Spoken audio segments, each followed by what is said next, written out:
ఇది ఆట కాదురా, ఇది బతకడానికి జరిగే పోరాటం. Squid game. అందులోకి 2 మహిళలు అడుగుపెడతారు. ఒకే ఒక్క నియమం, సూదులు తీసుకురావద్దు. కాని తెలుసా, ఇద్దరూ అదే నియమం బ్రేక్ చేస్తారు. ఒక అమ్మాయి సూదులను తన దుస్తుల్లో దాచుకుంటుంది. మరో అమ్మాయి మాత్రం చెప్పుల్లో దాచుకుంటుంది.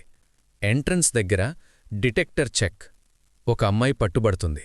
సూదులు తీసేశారు. కాని రెండో అమ్మాయి సైలెంట్గా చెక్ దాటేస్తుంది.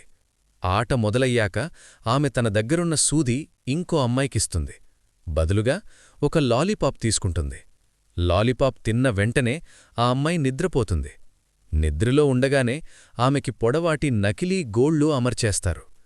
తర్వాత ఆమె లేచినప్పుడు పూర్తి షాక్. ఎందుకంటే చివరి ఛాలెంజ్లో ఆ గోళ్లతోనే కట్ చేయాలి. మిగతావాళ్లు ఇబ్బంది పడతారు. కాని ఆమె మాత్రం ఈజీగా గెలుస్తుంది. అప్పుడే అర్థమైంది, ఈ గేమ్లో బలం కాదురా, తెలివే అసలైన ఆయుధం.